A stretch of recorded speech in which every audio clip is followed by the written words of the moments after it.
अरे तुम कब आई मुस्कान के ससुराल से? बस थोड़ी देर हुई आए हुए। हाँ, मैं तो समझा था कि मगरिब के बाद आओगी। कहीं ऐसा तो नहीं कि मिर्जा भाई ने बहुत जल्दी में चलता कर दिया तुम्हें? सी बातें कर रहे हैं, वो तो घर पे ही नहीं थे। ऐसे भी आप ही कहते हैं ना कि बेटी के ससुराल में ज्यादा देर नहीं बैठना चाहिए।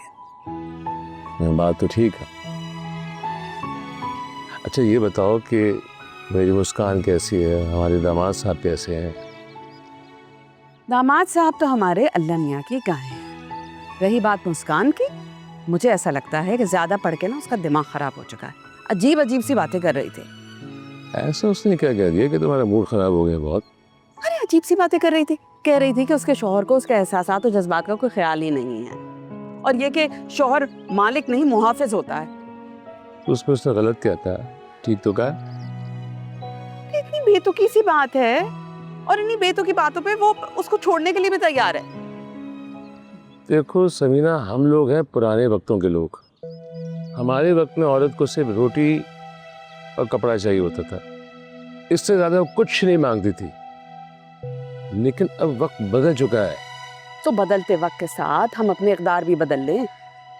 वो अक़दार जो किसी दूसरे इंसान से उसकी शख्सियत, उसकी पहचान, उसकी जीने की उमंग छीन ले, ऐसे अक़दार का बदल जाना बेहतर है। आप ना बस उसकी हिमायत किए चले जाएं। आप ही की शय पे ना ये बातें करने लग गई है वो।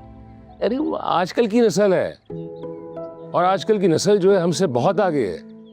वो बहुत आगे की देखते हैं। उन्हें अगर मोहब्बत भी चाहिए ना, तो बहुत इज्जत के साथ। क्या बात है, यक न शुद्ध दो शुद्ध।